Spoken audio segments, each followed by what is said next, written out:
cul-de-sac was quiet, the kind of quiet that wasn't natural but cultivated. Lawns measured down to the inch, hedges trimmed into precise cubes, porches staged with seasonal decor that whispered, "We belong and we know you don't." That was the way the neighborhood operated, control disguised as order. And into this immaculate stage rolled a black SUV, its tires crunching against the neatly swept pavement, its headlights cutting briefly across windows where blinds were already twitching. James Carter had been on the road for 14 hours. He'd signed closing papers 2 days earlier and packed up his old apartment in silence, glad to leave behind the noise of the city. What he wanted was space, quiet mornings, and a fresh start in a home of his own. On the surface, Grand Oaks was perfect. 4-bedroom houses with wraparound porches, a community pool, even a playground with a little red slide. The kind of place real estate brochures called family-friendly. But the moment James's SUV turned onto Maple Circle, the atmosphere shifted. It wasn't the houses. They all looked like carbon copies of each other, pleasant in their symmetry. It was the eyes. He felt them before he saw them. Curtains fluttered, blinds bent down just enough to expose the whites of eyes, silhouettes leaning in shadows. The message was wordless but sharp. "We see you. We're watching." James parked in the driveway of his new home, a 2-story brick colonial with white shutters and a flag swaying gently in the night air. He sat behind the wheel for a moment, his hands resting loosely, his reflection staring back at him in the dark windshield. He was used to eyes on him, airports, boardrooms, interrogation rooms. He'd been studied in far more dangerous places. But this wasn't a mission, wasn't a target. It was supposed to be his refuge. He let out a slow breath and stepped out.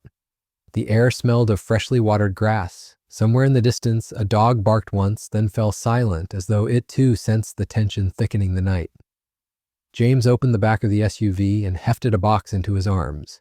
Labeled in thick black marker, "Kitchen." Ordinary. Mundane. That was what he wanted, to blend into ordinary. But the neighborhood didn't deal in ordinary. It dealt in appearances. And appearances told them James Carter didn't belong. From across the street, a figure moved, blonde hair pulled into a tight bun, pastel cardigan even though the evening was humid, phone already in hand.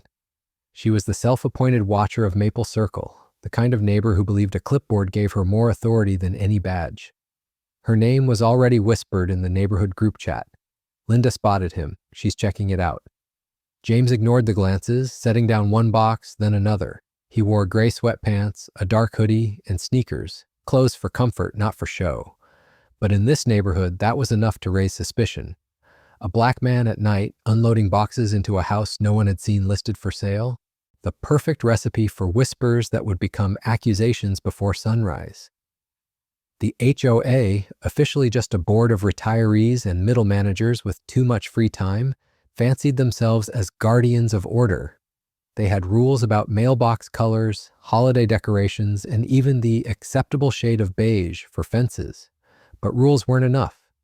So a subset of them had created what they called the Neighborhood Enforcement Committee. Not recognized by the county, not backed by law, but stitched together with matching vests, two-way radios, and the audacity to call themselves HOA Security. It had started with noise complaints and parking tickets, then curfews, then prowling after dark with flashlights, demanding to see IDs. They called themselves a deterrent, but anyone who looked closely saw what it really was, an excuse. A way to target anyone they didn't like under the pretense of keeping the neighborhood safe. And tonight, James Carter was their newest subject. As he carried another box toward the porch, he caught sight of a woman filming from her window across the street. Her phone glowed in the dark, recording every move. Neighbors whispered, "Who is he? Did someone rent out the house? Are we safe?" James set down the box carefully, his movements deliberate, calm. He could feel the tension coiling tighter around the street. This wasn't curiosity, it was suspicion hardening into judgment. And judgment here wasn't harmless. Inside, the house smelled faintly of fresh paint. A new start, but also empty. No furniture yet, just boxes stacked against walls. He should have felt relief. Instead, his instincts sharpened. He'd been trained to read environments, to sense shifts others missed. And the shift here was unmistakable. Curtains flicked. A man coughed loudly from his porch, not because he needed to, but to signal, "We see you." Another man, tall and heavy-set, stepped into his yard with a flashlight, shining it unnecessarily toward James's driveway. James didn't flinch. He bent, picked up another box, and continued. He wasn't just any man, not that they knew, not yet. To them, he was a stranger with dark skin and a quiet demeanor, moving into a house they didn't want him in. To him, this was the same old story replayed in a new setting. Except tonight would end differently, because James Carter wasn't powerless. He wasn't some outsider with no recourse. He wasn't a man to be intimidated by cheap radios and counterfeit authority. What they didn't know, what no one on Maple Circle could have guessed, was that James Carter was one of the most feared FBI agents in the country. A man whose name had cleared boardrooms, silenced criminal organizations, and made domestic terror groups scatter. His job was dismantling threats to national security.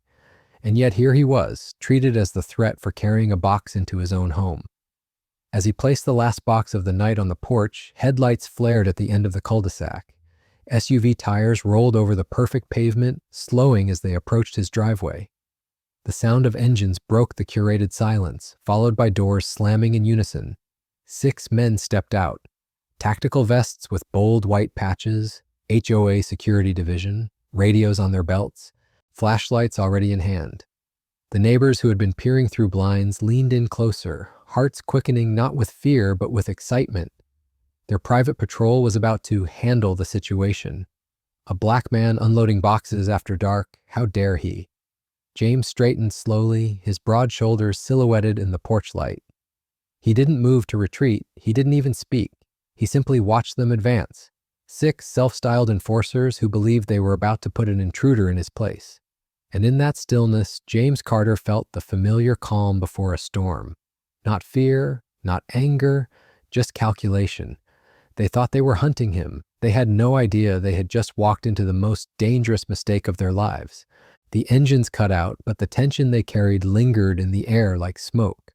3 SUVs idled in James Carter's driveway, their headlights spilling across the brick facade of his new home. 6 men emerged, boots thudding against the pavement in rehearsed unison. They weren't police. Anyone with a trained eye could see the gaps. Their tactical vests were cheap replicas, their radios civilian grade, their holsters too clean, as though bought from an online catalog of fantasies. But under the glow of the street lamps, to the untrained eye, they could pass as authority. That was the point. Each vest bore a patch sewn with bold white letters, HOA Security Division. The words alone carried no legal weight, but the men wore them with a swagger that suggested they believed otherwise. Their leader, a man in his 50s with thinning blonde hair and the bloated confidence of someone used to winning small arguments, stepped forward. His flashlight beam sliced through the dark, landing squarely on James. "Sir," he announced, his voice carrying across the cul-de-sac with a theatrical authority, "you don't belong here. We've had reports of suspicious activity." Suspicious activity. The phrase was deliberate, vague, and sharp enough to draw blood without leaving a visible wound. Neighbors watching from behind curtains nodded in self-congratulation. They'd seen him moving boxes, seen his hoodie and sweatpants, seen his skin. To them, that was suspicious enough. James set down the box in his arms, careful, unhurried. He looked at the man without blinking, without shifting his weight. His stillness was disarming. He didn't flinch from the flashlight glare, didn't glance nervously toward his SUV or the growing audience of neighbors. He just stood, calm as stone. The leader mistook that calm for weakness. They always did. "Step away from the property," another man barked, moving closer. His vest sagged slightly under its own weight, his boots scuffed at the toes. He rested one hand on his holster, not drawing, just making sure the gesture was visible. The flashlight beam jittered slightly, betraying adrenaline he tried to mask. "This is my property," James replied, his voice even, controlled. It wasn't loud, but it carried. His words were wrapped in something the men couldn't identify, an authority that didn't need to shout. But arrogance is deaf. "Not until we see proof," the leader retorted. He jabbed a finger toward James's chest. "You could be trespassing. We enforce the rules here. And rule number 1 is, people don't just move in without us knowing." The words hit the crowd like an echo of their own unspoken prejudice. Behind curtains, heads nodded again. Yes, that sounded right. They hadn't seen a moving truck during the day. They hadn't gotten a memo. That meant this stranger must be wrong, must be dangerous, must be stopped. James inhaled slowly, his eyes flicking across the group. 6 men, poorly trained, overconfident, drunk on their own performance. Flashlights, radios, maybe 1 or 2 real weapons mixed in with props. They thought numbers gave them power. They thought visibility gave them legitimacy. What they didn't realize was that the more people watching, the deeper the hole they were digging. "Sir, I'm going to need you to present identification," said the youngest of the group, his voice cracking under the weight of his borrowed bravado. His vest hung too loose, his shoulders hunched as though unsure of their own authority. He shined his light directly in James's face, trying to provoke a reaction. James didn't move, didn't squint. His eyes remained steady, unfazed by the glare. "Identification for what?" he asked quietly. The leader smirked, mistaking composure for surrender. "To prove you belong here. This neighborhood has standards, and if you don't meet them, we escort you out." Phones were out now. Across the street, a teenager whispered excitedly into her Instagram live feed. "Yo, they're kicking someone out right now. Look at this." Her viewers climbed past 200 in less than a minute. Comments popped up. "This is messed up. Is that even legal? Looks racist to me." But the men didn't care. They weren't thinking about legality or perception. They were thinking about domination. This was their stage, their audience, their chance to perform. Another enforcer stepped forward, thicker than the rest, veins bulging along his neck. "Listen, buddy, you don't get to come in here after dark, wearing that, sneaking around, and expect us not to notice. Now hand over your ID or you're leaving in cuffs." Cuffs. Plastic zip ties bulged from his belt, as though imitation could stand in for jurisdiction. The neighbors gasped, leaning closer to their windows. One older man in slippers muttered, "About time someone stood up for this place." James's silence stretched. He was letting them fill it with their own noise, their own guilt, their own arrogance. It was a tactic he'd used in interrogation rooms: create the silence, and people will trip over themselves to justify their actions. Finally, he tilted his head slightly. "And who exactly authorized this?" The leader puffed out his chest. "The association. We enforce the rules here." James studied him for a long moment, his expression unreadable. The leader shifted uncomfortably under that gaze, though he couldn't explain why. It wasn't the look of defiance or fear he was used to seeing when people resisted. It was something colder, sharper, like being measured and filed away for later judgment. "You enforce the rules," James repeated softly, almost as though testing the weight of the words. "Yes," the leader snapped. "We are the law here." The declaration rippled across the street like a spark in dry brush. The crowd swelled at the edges, phones rising higher to capture every second. The teenager's live stream hit 400 viewers. Comments flooded. "They're not cops. This is going to end badly. Why does he look so calm?" Because calm wasn't surrender. Calm was calculation. James shifted slightly, the motion so controlled it was almost imperceptible. He set down the box at his feet and straightened to his full height. At 6'2", his frame cast a long shadow across the driveway, the porch light carving his features into something unshakable. The men blinked, their confidence faltering for a fraction of a second before pride pulled it back. The leader cleared his throat. "Last chance, sir. Show us your ID, prove you belong, or we'll remove you ourselves." The crowd held its breath. James's eyes moved once, slowly, from left to right, cataloging every face, every stance, every weakness. When his gaze returned to the leader, there was no smile, no frown, just an unsettling neutrality. And when he finally spoke, his words were soft but carried like thunder. "Are you sure you want to continue this line of action?" The street went still. The question wasn't defensive. It wasn't even confrontational. It was a warning wrapped in calm, a final rope thrown to men too blind to see they were standing on the edge of a cliff. But arrogance never hears warnings. The leader chuckled, a brittle sound, and gestured for 2 of his men to step closer. "Oh, we're continuing," he said. "Trust me, tonight we find out who you really are." They thought they were about to unmask an outsider. They didn't know they were seconds away from discovering the nightmare that comes with provoking the most feared FBI agent in the country. The silence stretched for only a beat, but in that moment, every sound in the cul-de-sac seemed sharper. The hum of the SUV engines cooling, the rustle of leaves in the breeze, the muffled shuffle of slippers as neighbors leaned further out their doorways.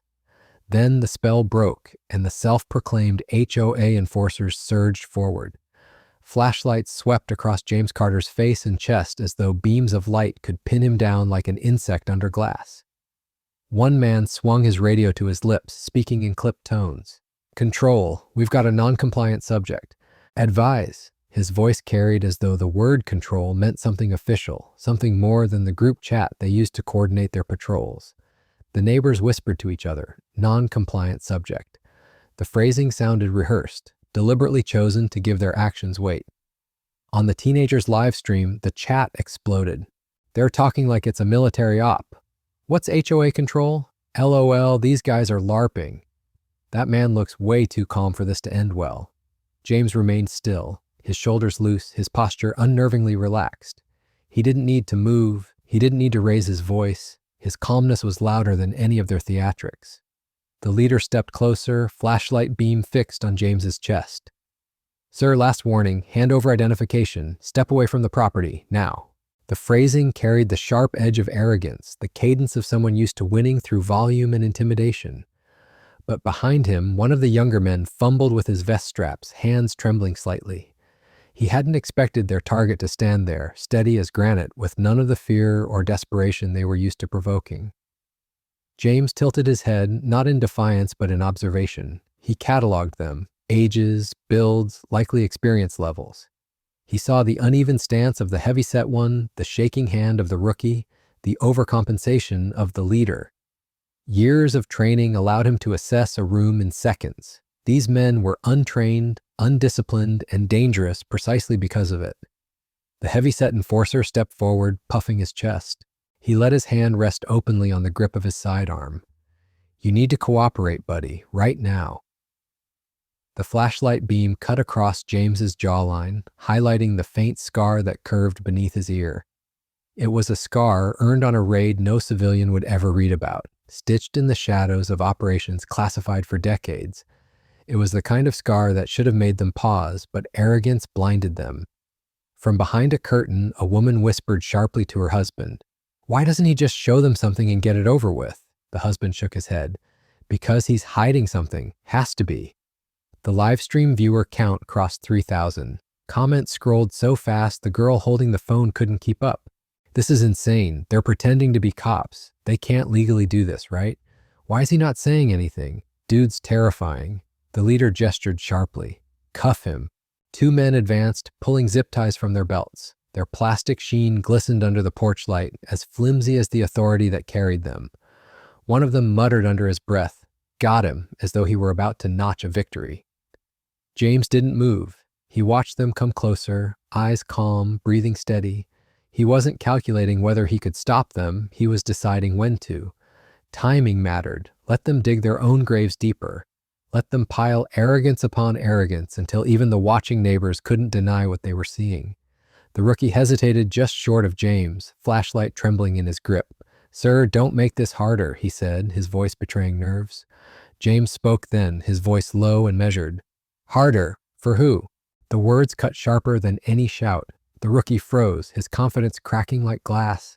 The leader, not catching the shift, barked louder. "For yourself. Now comply." Across the street, a man in pajama pants pulled out his phone to film as well. The live stream count soared again. Hashtags formed in real time. Hope Police, Baso While Black, Neighborhood Justice.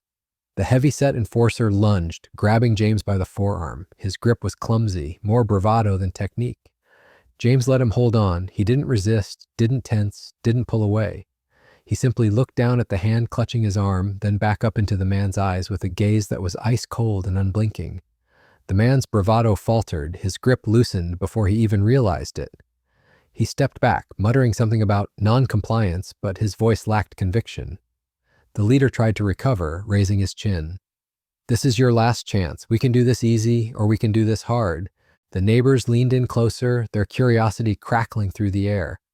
Some were wide-eyed, realizing this had spiraled far past neighborhood squabble. Others wore smug satisfaction, convinced they were witnessing justice in action. But James knew what they were really watching: escalation built on sand. These men weren't ready for what came next, because escalation demanded response. And the more they pressed, the closer they came to discovering exactly who they were trying to intimidate. The leader gave the signal. Two men moved to flank James, one on either side. They raised their flashlights higher, beams crossing over his chest and face. The glare was blinding to most, but James had faced interrogation rooms flooded with light far brighter. He didn't blink. Instead, he spoke again, his tone so calm it was almost gentle. "You should stop now." The rookie's hand froze mid-reach. What? What did he just say? The live stream chat went wild. He's warning them. Bro, he knows something. Look at his eyes. This is about to flip. Mark my words. The leader snarled, trying to push through his growing unease. Or what? James tilted his head again, a subtle movement that sent a chill across the driveway. His silence was louder than their shouts. He didn't need to answer. The promise was in the calm, the weight of his voice, the steadiness of his posture. And for the first time, a ripple of doubt cracked through the crowd of enforcers. Their hands twitched, their voices faltered. Still, pride wouldn't let them retreat. Pride pushed them forward, closer to the edge. They thought escalation would bring compliance. They didn't realize escalation was only tightening the noose around their own arrogance. Because in less than 10 minutes, the world would learn exactly who they'd tried to handcuff in his own driveway. The cul-de-sac held its breath. 6 men stood arrayed in James Carter's driveway, flashlights bouncing off brick, radios crackling softly with static that went nowhere. They had closed in, tightening their circle as though proximity could make their words legitimate. The neighbors watched like an audience at a stage play, curtain pulled back on a drama that was no longer about property lines or rules. This was about something primal, dominance, but in the middle of it all, James remained motionless. His breathing was steady, shoulders loose, head tilted slightly as though observing rather than participating. He could have been mistaken for bored if not for the way his eyes sharpened in the shadows, cataloging everything. He had the patience of someone who understood that storms never rushed. They gathered, swelled, and then broke all at once. The heavy-set enforcer tugged at the zip ties dangling from his belt. "Sir, last chance," he growled, though the tremor in his voice betrayed nerves. He expected fear. Instead, he got silence, the kind that felt like a weight pressing against his chest. James moved then, but only slightly. He bent at the waist, deliberately slow, and set the last box on the porch. His movements carried no rush, no panic. When he straightened again, the porch light caught the sharp angles of his face. Calm, unbothered, unreadable. "Are you listening?" the leader barked, his flashlight beam jerking up to James's face. "I said this is your final warning." The light washed across James's eyes, but he didn't blink. Instead, he reached a hand into the pocket of his hoodie. The men reacted instantly, hands to weapons, flashlights jittering, one of them swearing under his breath. Radios chirped as if bracing for action, but James didn't draw a weapon. He pulled out a slim, black leather wallet. He didn't flip it open, didn't flash what was inside. He simply held it loosely at his side, the gesture understated yet deliberate. The rookie swallowed hard. "What's that?" James's voice was quiet, almost conversational. "The answer to your question." The leader smirked, mistaking subtlety for bluff. "Oh, you think waving around a wallet is going to get you out of this? We've seen plenty of fakes before. You think you can scare us with some ID you printed off the internet?" James tilted his head again, that same unsettling gesture. "Are you sure you want to continue this line of action?" The words landed like stones in still water. Neighbors glanced at one another. Even the teenager live streaming fell quiet, her viewers spamming the chat with wide-eyed emojis and rapid-fire commentary. That tone, though, he's not bluffing. Why am I suddenly scared for them, not him? He's about to flip this whole thing on its head. The heavy-set enforcer scoffed, trying to drown his unease. "Don't threaten us. We're in control here." Control. The word echoed in James's mind, but he didn't smile. Control was something you didn't declare. You simply had it or you didn't. And in this moment, he could feel the balance shifting. 2 more neighbors had joined the crowd, one filming from the corner of the street, another whispering into her phone to what sounded like a news tip line. This wasn't a private confrontation anymore. It was public, recorded, multiplying across devices like wildfire. James finally raised the wallet, not yet opening it, but letting the black leather catch the porch light.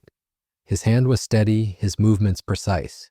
The silence stretched again, pulling every pair of eyes toward that slim rectangle of truth.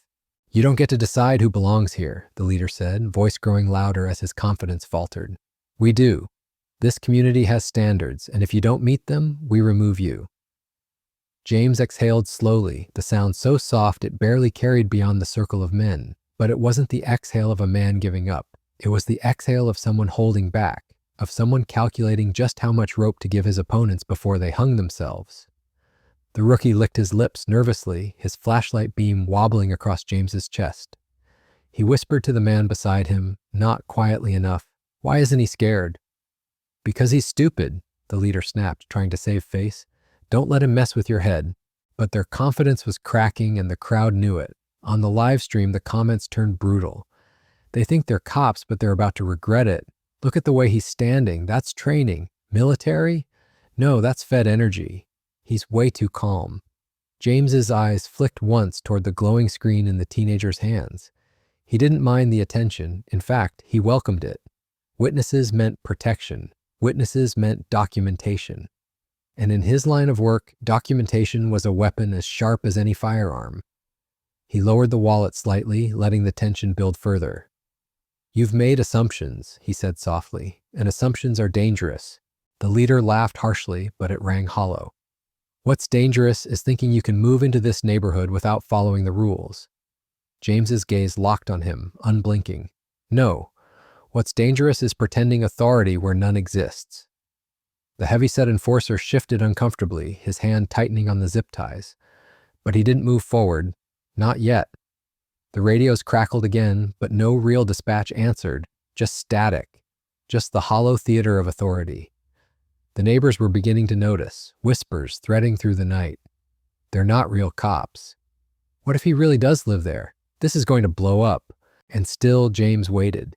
He could have ended it then, could have flipped open the wallet and shattered their delusion in a single motion. But timing mattered. He wanted every flashlight beam, every arrogant order, every plastic cuff brandished in the name of control, all recorded, all undeniable.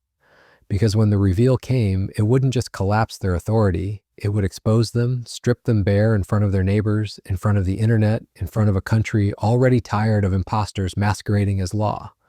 The leader gestured sharply again. "Take him down."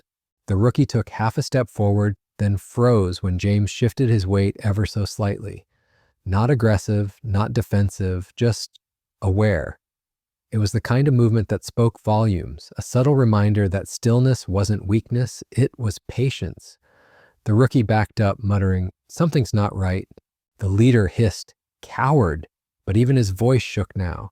James raised the wallet a little higher, finally pressing his thumb against the edge. He could feel the moment cresting, the storm about to break. "You still think you're in control," he said, quiet enough that the men had to lean in to hear. They did, and that was their mistake. The night had grown heavy. Street lamps buzzed faintly overhead, their yellow glow pooling across asphalt and polished SUVs. The self-styled HOA patrol stood in a loose semicircle, flashlights jittering, radios spitting static into the silence. Neighbors huddled at windows and doorways, a growing audience watching with rapt attention. At the center of it all, James Carter hadn't moved in minutes. His stillness was a kind of defiance, not loud, not theatrical, just immovable. He held the black leather wallet loosely at his side, its weight small compared to the gravity it carried. The leader sneered. "You think flashing a wallet is going to scare us? You think we haven't seen that before?" He gestured toward James with a sharp jab of his flashlight. "This is your last chance. Either prove you belong here or you're leaving this property in cuffs." Phones lifted higher across the street. The teenager's live stream viewer count ticked past 5,000. Comments flew. "He's about to pull something crazy. Watch their faces. They don't realize yet. Bet it's a badge. Bet he's undercover." James let the silence breathe. Years of interrogations had taught him that silence was a scalpel. It cut deeper than shouting. He raised the wallet slowly, deliberate, every movement precise. The flashlights jerked higher, hands tightened on holsters, one man even swore under his breath. Then, with a calmness that unsettled everyone present, James flipped the wallet open. The light caught gold. A crest gleamed beneath the porch lamp, an eagle with outstretched wings stamped in relief. The lettering around it was unmistakable to anyone who had ever seen it in a courtroom, on the evening news, or in the nightmares of criminals. Federal Bureau of Investigation. The collective gasp was audible. The rookie's flashlight slipped from his trembling hand, clattering onto the driveway. The heavy-set enforcer muttered, "No way," his bravado bleeding out of him. The neighbors watching from across the street pressed closer to their windows, mouths open, phones shaking in their hands. James's voice carried, quiet but ironclad. James Carter, Counterterrorism Division. And in the last 10 minutes, you've committed impersonation of law enforcement, unlawful detainment, harassment, and intimidation under color of authority. The leader's face drained of color. He laughed nervously, but the sound was brittle, hollow. This is some kind of joke. That's fake. Anybody can buy a badge online. James closed the wallet halfway, his eyes never leaving the man's face. Then, with surgical precision, he pressed a thumb against the embedded hologram seal. It shimmered, reflecting back the porch light in prismatic ripples that could not be counterfeited. The neighbors gasped again, recognition hitting like a slap. This wasn't eBay. This was real. You interfered with a federal agent during an active investigation, James continued, his voice gaining the edge of authority he had restrained until now. And you did it in front of witnesses. The livestream chat detonated. OMG, it's real. They're done. Absolutely done. FBI, this is bigger than we thought. The rookie stumbled backward, eyes darting between James and his own leader. Boss, he's serious. That's real. That's actually real. The leader tried to recover, puffing out his chest, but the cracks were obvious. This isn't your jurisdiction. You can't just... James cut him off with a glance so sharp it silenced him mid-sentence. Jurisdiction? His tone dropped low, each syllable weighted. I operate where threats operate. Tonight, the threat is 6 men impersonating police and intimidating a homeowner in his own driveway. The neighbors murmured, some shocked, some triumphant. Phones were everywhere now, across the street, at second-floor windows, even discreetly peeking from behind car doors.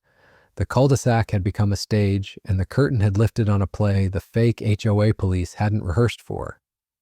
A second SUV rolled up at the far end of the street, this one black and unmarked. The timing was too precise to be coincidence. 2 men in plain clothes stepped out, their postures crisp, their eyes scanning the scene with silent calculation. They moved like professionals, not actors in tactical vests. The leader swore under his breath. Oh, hell! James didn't flinch. He simply turned slightly toward the newcomers and nodded once. Good timing. The taller of the 2 agents raised his voice just enough to carry. We picked up your beacon, Carter. Everything under control? Everything's documented, James replied evenly. He lifted a hand, gesturing subtly toward the circle of trembling men. We'll need local units for transport. The enforcer's confidence dissolved like sugar in water. The rookie blurted, I didn't know, I swear. He didn't tell us he was FBI. He pointed at the leader, desperate to shed blame. This was his idea. The livestream chat exploded again. They're ratting each other out already. This is better than Netflix. Imagine getting caught live pretending to be cops. The heavy-set enforcer's face glistened with sweat. Look, man, we were just trying to keep the neighborhood safe. James's gaze snapped to him, cold and precise. Safe from what? A homeowner moving boxes into his own house? The man's mouth opened, but no sound came out. He looked like a child caught stealing from a jar, stripped of every ounce of imagined power. Across the street, the teenager filming whispered into her phone mic, Guys, I think this is going to make national news. He's FBI. This is insane. The leader tried one last stand. His voice cracked, but pride pushed him forward. This neighborhood has rules. We were just enforcing... Rules? James's voice rose for the first time, not a shout, but a controlled strike. Neighborhood rules don't override federal law, and no rulebook gives you the right to impersonate police officers, brandish weapons, or detain citizens. That's not enforcement. That's criminal. The weight of the word criminal hung in the air. Neighbors whispered it back to themselves. Criminal. The mighty enforcers, the men who strutted at HOA meetings and barked about rules, reduced to what they really were. Pretenders. James turned slightly, scanning the crowd of phones, ensuring every word landed where it needed to. And let the record show, you doubled down, multiple warnings, multiple opportunities to reconsider, and still you chose arrogance. The live stream viewer count surged past 12,000. Comments scrolled in a blur. Their lives are over. This is accountability in real time. Imagine explaining this to your families. The rookie dropped his flashlight entirely, holding his hands up. I didn't know he was real. Please, I didn't mean to... You meant to intimidate, James said flatly. You meant to humiliate. That intent is clear, recorded, and witnessed. That's all that matters. The leader sagged, his chest deflating as the reality settled in. His neighbor's eyes no longer looked at him with admiration. They looked with disgust, with disappointment, with something worse, recognition of his failure. Sirens wailed faintly in the distance, growing louder. Real police this time, summoned by the silent beacon James had triggered the moment they'd surrounded him. The red and blue glow soon lit the end of the street, painting the scene in unmistakable legitimacy. James closed his wallet with a soft snap, sliding it back into his pocket.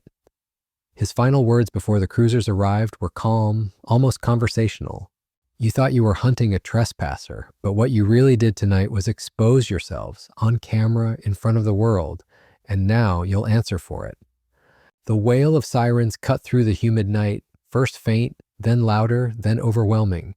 Red and blue lights bounced off manicured lawns, painted the white shutters in flashing hues, and made every twitching curtain impossible to ignore. The HOA patrol froze like animals caught in headlights, their bravado crumbling under the undeniable approach of real authority. The leader swallowed hard. This doesn't have to go that far, he muttered, his words meant for James, but loud enough for the crowd of neighbors to hear. James stood perfectly still, hands resting loosely at his sides, expression unreadable. It already has. The first cruiser screeched to a halt at the end of the cul-de-sac, followed quickly by two more. Their doors opened in quick succession, trained officers stepping out with purposeful strides. Their uniforms weren't cobbled together from online catalogs. Their belts carried regulation gear, their radios linked to an actual dispatch, and their posture radiated professionalism honed by years on the job. The neighbors collectively leaned closer, phones rising higher. This wasn't a neighborhood skirmish anymore. It was a spectacle. The lead officer approached, hand near his holster, eyes scanning the scene. His gaze landed on James first. "Sir, are you safe?" The HOA enforcers blinked in shock. They had expected backup, expected to be treated like colleagues in the field. Instead, the officer had walked right past them, straight to the man they'd been trying to detain. "I'm fine," James replied evenly, "but they won't be." He gestured subtly toward the 6 men in mismatched tactical vests. The rookie blurted out, panicked, We didn't know he was FBI." His words tumbled out too fast, his face pale in the flashing lights. The officer's brows rose. "FBI?" He turned back to James. James slipped the black wallet from his pocket again, opening it just enough for the badge to gleam under the cruiser's headlights. "Special Agent James Carter, Counterterrorism Division. These 6 have been impersonating law enforcement, unlawfully detaining me on my own property and attempting to intimidate with weapons." The officer's face hardened. His voice carried authority that left no room for argument. "Gentlemen, drop your gear, now." The leader stammered, "Wait, no, this is a misunderstanding. We're the HOA Security Division." The officer's lips curled into something halfway between a frown and disbelief. "There's no such thing. Drop your gear or you'll be facing resisting charges on top of everything else." The heavy-set enforcer tugged his vest off first, the Velcro ripping loudly in the night. The rookie followed, hands trembling as he set his flashlight and radio on the ground. One by one, the others complied, their once proud uniforms reduced to nothing but props scattered across the asphalt. Phones captured every humiliating second. On the live stream, viewers spammed the feed. Yes, strip them of their fake gear. This is justice in real time. Imagine explaining to your boss you got arrested for playing fake cop. The neighbors who had once nodded approvingly at the patrol now whispered furiously among themselves. "I thought they were official. They could have gotten someone killed. This is disgraceful." The leader tried one last desperate attempt, stepping forward, palms out. "Look, we were just trying to keep the neighborhood safe. We thought he was suspicious." James's voice sliced through his excuse. "Suspicious because of what? My hoodie? My skin? Or because you assumed authority that was never yours?" The crowd went quiet, the words echoing louder than the sirens. The lead officer gestured sharply. "Cuff them." Handcuffs clicked, one after another, the metallic sound cutting through the night. The rookie whimpered as cold steel locked around his wrists. The heavy-set enforcer muttered curses under his breath, his earlier bravado reduced to pitiful noise. The leader struggled, twisting his head toward James. "You've ruined us. You think anyone's going to respect this neighborhood after this circus?" James met his gaze, unflinching. "Respect isn't built on fear. It's built on trust. And tonight, you destroyed whatever trust your neighbors still had in you. The neighbors didn't argue. Some clapped quietly, others shook their heads in visible disappointment. A woman called out, "You embarrassed all of us." The live stream had passed 20,000 viewers. Comments raced across the screen. Whole squad about to be booked. Bro thought he ran the block, turns out he ran into the FBI. This needs to be on the news tomorrow morning. One of the agents who had arrived earlier stepped closer to James, speaking quietly. "Want us to process them through federal channels or let the locals handle it?" James considered for only a moment before answering. "Start local. Let the community see consequences. The federal part comes later." The leader spat on the ground, his voice breaking. "You can't do this. We're respected here." James tilted his head slightly, the same unsettling gesture he'd used before. "You were. Past tense." The officers guided the cuffed men toward the cruisers, their protests drowned out by the sound of radios, the hum of engines, and the murmurs of neighbors who now saw them clearly, not as protectors, but as pretenders. The teenager with the phone whispered into her mic, her voice trembling with awe. "They're actually being arrested. All of them. This is real. I can't believe I'm seeing this." Her viewers agreed. "Keep filming. Don't stop. This is history. HOA Gone Wild, season finale." As the men were loaded into the cruisers, the rookie turned, tears streaking his face. "Agent Carter, please. I didn't know. I just wanted to fit in. He said it was volunteer work." James regarded him, his expression softer but still unyielding. "You wanted power without responsibility. That's how people get hurt. Tonight, you learned the difference." The cruiser doors slammed shut, the sound final. The lead officer turned back to James. "We'll get statements from you and the neighbors. This'll go on the record as impersonation and unlawful detainment. Federal charges can follow once your office decides." James nodded. "Good. Let the cameras roll. Let people see it." Because this wasn't just about one cul-de-sac. It was about every place where arrogance disguised itself as authority, where prejudice dressed itself up as protection. Tonight, the mask had been ripped away, on camera, in real time, for thousands to witness. As the cruisers pulled away, neighbors shifted uneasily. Some muttered apologies, others avoided James's eyes entirely. But more than a few approached, offering handshakes, words of support, even admiration. A middle-aged man said quietly, "Thank you. You showed us what they really were." James inclined his head. "I didn't show you. They showed you themselves. I just made sure you couldn't look away." The live stream had now hit 30,000 viewers. National news outlets had begun clipping the footage, resharing it with headlines, "Fake HOA patrol arrested," after targeting black homeowner who turned out to be FBI agent. The storm had broken, and its winds were only beginning to spread. By dawn, Maple Circle was no longer just a quiet suburban street. It was a headline. It was a case study. It was a viral cautionary tale about arrogance colliding headfirst with accountability. The night's events had unfolded on half a dozen live streams, shared and reshared until they reached millions. TikTok feeds replayed the moment James Carter's badge caught the porch light. Twitter trended with hashtags like fake HO police and FBI at home. Local news anchors scrambled for details, while national outlets already had satellite trucks idling at the neighborhood entrance. For the 6 men cuffed and driven away, the morning light meant cell doors, booking photos, and charges that stacked higher with every review of the footage, impersonating law enforcement, unlawful detainment, harassment, intimidation, weapons violations. Their fantasy of authority had collapsed into the reality of federal scrutiny. But for the neighborhood, the reckoning had only just begun. At sunrise, clusters of neighbors gathered in driveways, their whispered conversations no longer about James being suspicious, but about the shame they now carried. Some avoided his house entirely, crossing the street with eyes fixed on the pavement. Others stood awkwardly near his porch, apologies heavy on their tongues, though few had the courage to speak them aloud. James watched it all through his front window, coffee steaming in his hand. He wasn't surprised. People were always bold in judgment, but hesitant in accountability. Still, the silence spoke louder than apologies could. He set his mug down and opened his door. The street fell quiet. Conversations faltered, phones lowered. He stepped onto his porch, not in his hoodie now, but in a pressed shirt and slacks, his presence commanding without effort.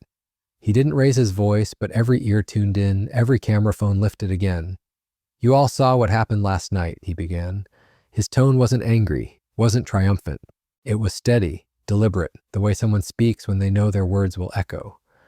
You saw what happens when arrogance disguises itself as authority, when prejudice wears a badge it didn't earn. A murmur rippled through the crowd. Some nodded, some looked at the ground. James continued. 6 men believed they could intimidate, harass, and control someone who didn't look like them, didn't act like them, didn't fit into the picture they thought this neighborhood should be. They believed you'd support them. Some of you did. His eyes swept across faces that turned away, guilt painted in their posture. But what you really did was stand witness to their failure. Phones recorded, live stream spun back up. The comments poured in from across the country. This man is speaking truth. Chills. Absolute chills. Every HOA needs to hear this. James paused, letting silence carve space for his next words. I want you to understand something clearly. I didn't come here for conflict. I came here for peace, like any other homeowner. But peace is not the absence of sound, it's the presence of respect.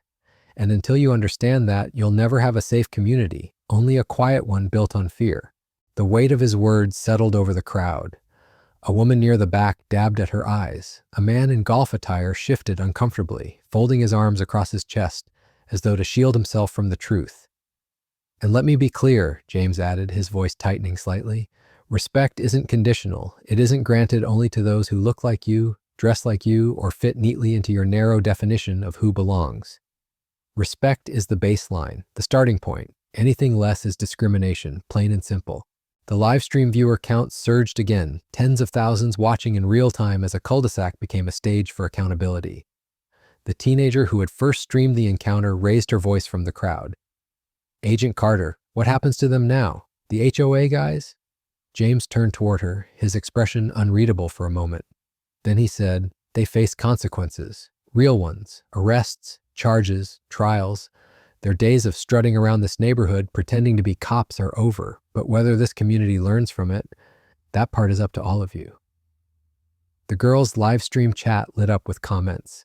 Legend, absolute legend. He turned their own street into a classroom. This is bigger than just 6 guys. It's about every place like this. James stepped down from his porch, walking slowly toward the cluster of neighbors. They parted instinctively, some stepping back, others leaning forward as though drawn to his gravity. I've spent my career hunting threats most of you will never hear about, he said. Terror cells, organized crime, domestic extremists. I've seen what unchecked power does, and last night I saw the same seed, just in a different uniform. You don't need an army to destroy trust. You just need arrogance, prejudice, and silence.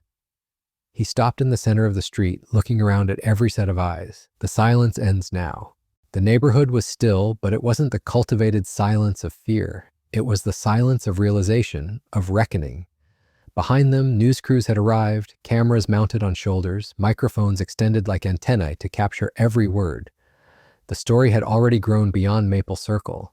It was no longer about one man, 6 imposters, or even one neighborhood. It was about the broader truth.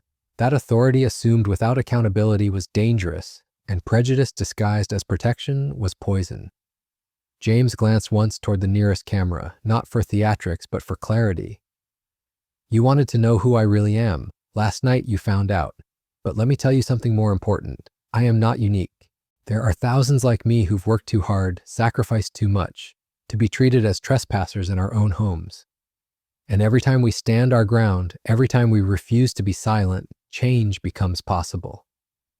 Applause broke out, hesitant at first, then stronger. Not everyone clapped. Some stood stiff, their arms crossed, their pride refusing to yield.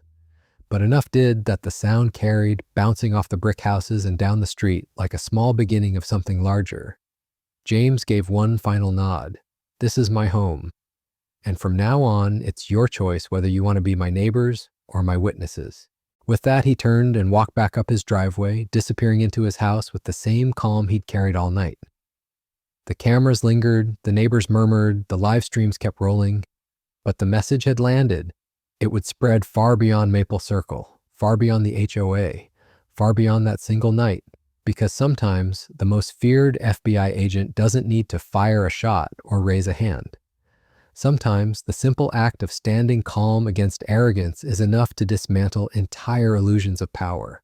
And sometimes justice doesn't come in sirens and cuffs alone. It comes in the silence afterward, when everyone is forced to see themselves clearly.